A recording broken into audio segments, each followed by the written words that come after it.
सभी दोस्तों का बहुत बहुत स्वागत व अभिनंदन है। चलिए मित्रों, सुनते हैं भगवान महात्मा बुद्ध का एक अनमोल विचार। जल्दी कामयाब होना चाहते हैं तो यह गुण सीख लें और उसके बाद जानते हैं वह कौन सी 8 बीज है जिसे हम रात में भिगो दें और सुबह खाने से हमारे शरीर की सारी बीमारी भाग जाएगी। तो दोस्तों, पहले उपदेश को सुन लेते हैं। एक बार भगवान महात्मा बुद्ध एक गांव के समीप एक फाला में निवास कर रहे थे। दिन का समय था। आकाश में घटाएं घिर रही थी। थोड़ी ही देर में मूसलाधार बारिश होने लगी। आसपास के लोगों में अपने बाहर रखे सामानों को हटाने की हड़बड़ी मच गई। इसी आपाधापी में कुछ लोग गिर भी गए और उन्हें चोटें आई। तभी जोर से बिजली कड़की और वहां काम कर रहे 2 किसानों एवं 4 बैलों को अपनी चपेट में ले लिया। इन सभी की तत्काल मृत्यु हो गई। इस हादसे के कारण वहां भारी भीड़ इकट्ठा हो गई। उस समय भगवान बुद्ध वहीं शाला के बरामदे में टहल रहे थे। लोगों ने उन्हें घटना के विषय में बताया तो उन्होंने अनभिज्ञता जाहिर की। ग्रामीणों से उनका वार्तालाप कुछ ऐसे चला। भंते, आप उस समय कहाँ थे? बुद्ध बोले, आयुष्मान यही था। आपने बादलों को घुमड़ाते और बिजली को चमकते देखा? नहीं देखा। भंते, आपने बिजली का किसानों पर गिरना नहीं देखा? नहीं देखा। भंते, आप सो गए थे? नहीं, मैं जाग रहा था। भंते, आप होश में थे? हाँ आयुष्मान, मैं होश में था। तो भंते, आपने होश में जागते हुए न गरजते बादलों को सुना, न बिजली की कड़क सुनी और न उसके गिरने को देखा? हाँ आयुष्मान। गौतम बुद्ध की ऐसी एकाग्रता देख उपस्थित लोग उनके समीप श्रद्धा भावनान्वित हो गए। सार यह है कि लक्ष्य के प्रति एकाग्रता उसकी शीघ्र उपलब्धि का अच्छा साधन है। आज की युवा पीढ़ी एकाग्रता के जरिए अपने बड़े सपने को जल्दी पूरा कर सकती है, लेकिन नहीं कर रही है। मित्रों, इस कहानी का पूरा सार यह होता है कि आज हमारे आसपास बहुत सारे जो है कामयाबी के रास्ते हैं, लेकिन हम उस कामयाबी के रास्ते पर चल ही नहीं रहे हैं, क्योंकि हमारे अंदर एकाग्रता धैर्य है ही नहीं।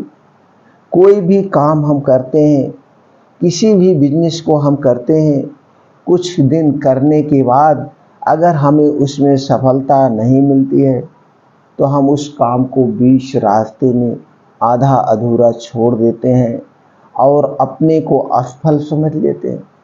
तो मित्रों, कोई भी काम करना धैर्य के साथ, एकाग्रता के साथ करना, सफलता अवश्य मिलेगी।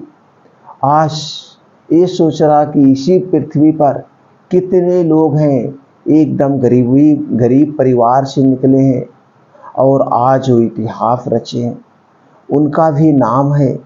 तो मित्रों, आप भी उठिए, जागिए और अपने सपने को पूरा करिए। तो दोस्तों, चलिए अब जानते हैं वो कौन से बीज हैं। दोस्तों, जैसे हम और आप सभी लोग ये जानते हैं हमारा शरीर स्वस्थ व निरोग रहे, हमारा पूरा परिवार बीमारियों से बचा रहे, लेकिन ये प्रकृति है। प्रकृति के हिसाब से आप चलते नहीं हैं, प्रकृति के नियमों का आप पालन नहीं करते हैं, जिसकी वजह से जाने अनजाने में हमारा खान पान ही हमारे शरीर को खा जाता है। तो हमें अगर स्वस्थ व निरोग रहना है तो हमें इस बात को ध्यान में रखना होगा, जो चीज़ें हम खा रहे हैं, जो चीज़ें हम पी रहे हैं, वो चीज़ें हमारे स्वास्थ्य के लिए कितना लाभदायक है, उससे हमें कितना प्रोटीन से मिल रहा है, कितना विटामिन से मिल रहा है और इसका खाने का हमारा क्या सही तरीका है, ये हमें याद रखना चाहिए। तो दोस्तों आज ऐसे ही हम आपको ऐसी चीज़ के बारे में बताएंगे, इसमें उस सारे पोषक तत्व पाए जाते हैं, विटामिन्स पाए जाते हैं, मिनरल्स पाए जाते हैं जो आपके डेली रिक्वायरमेंट के हिसाब से आपके शरीर को चाहिए। तो दोस्तों जब हम स्वस्थ चीज़ें खाएंगे तभी हम स्वस्थ रहेंगे। तो आज जो हम आपको बताएंगे दोस्तों, बादाम बादाम सबको खाना चाहिए और ख़ास करके बच्चों को ज़रूर खाना चाहिए। बादाम खाने से सब लोग सुने होंगे एक दूसरे से, बादाम खाने से बच्चों का दिमाग तेज होता है। हाँ दोस्तों, बच्चों का ही दिमाग नहीं तेज होता, आदमियों का भी दिमाग तेज होता है। तो इसे हमें अपने डेली रूटीन में ज़रूर शामिल करना चाहिए, बशर्ते हमें ये जानने की ज़रूरत है इसको हमें कितनी मात्रा में कब और कैसे खानी है, कितनी मात्रा में कब और कैसे खानी है। कोई भी चीज़ अगर आप खा रहे हैं तो उसकी मात्रा, खाने का सही समय पता होना चाहिए। तो दोस्तों उसके पहले जान लेते हैं बादाम में क्या क्या पाया जाता है, फिर लास्ट में कुछ ऐसी चीज़ों पे चर्चा करेंगे जिसे आपको डेली रूटीन में शामिल करना होगा। दोस्तों बादाम में पाए जाने वाले तत्व की बात करें, इसमें potassium, vitamin E, iron, magnesium, calcium, phosphorus, omega 3 fatty acid, vitamin K, protein, copper, fibre, zinc, mono unsaturated fatty acid व अन्य और छोटे मोटे पोषक तत्व पाए जाते हैं। अब अगर हम इसके फायदे की बात करें दोस्तों, ये मानसिक तौर पर हमें चुस्त रखता है, हृदय को स्वस्थ व हेल्थी बनाए रखता है, ब्रेस्ट कैंसर से बचाता है।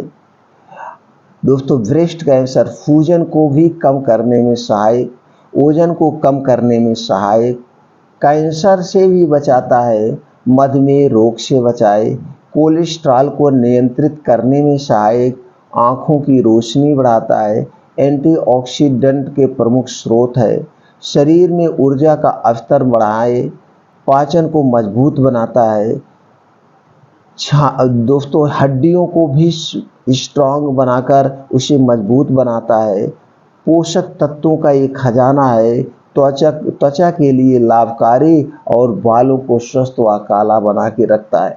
इतने सारे इसके फायदे हैं। अब दोस्तों सबसे इसका खाने का सही तरीका, इसे तो आप कई तौर पे ले सकते हैं। इसका मतलब ये बादाम लीजिए, इसका जो है, और इसके साथ कुछ बीन्स ले लीजिए, अखरोट ले लीजिए, काजू ले लीजिए, पिस्ता ले लीजिए, इसी तरह से और सारे जितने भी ड्राई फ्रूट्स आते हैं, ड्राई फ्रूट्स और कुछ बीन्स आते हैं, उसके साथ मिला करके आप इसका पाउडर बना करके भी ले सकते हैं।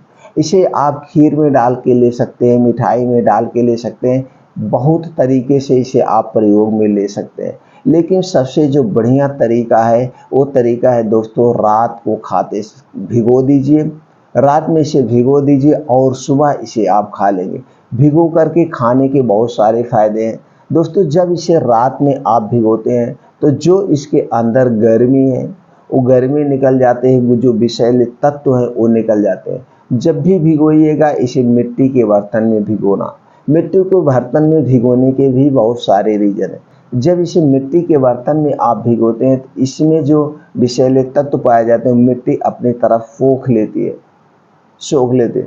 तो रात में कितना खाना चाहिए ये ज़्यादा ज़रूरी है दोस्तों, बहुत अधिक मात्रा में नहीं खाना चाहिए। वैसे दोस्तों ये ठंडी में अगर खाया जाए तो सबसे ज़्यादा फ़ायदा है, लेकिन इसे 12 महीने आप खा सकते हैं।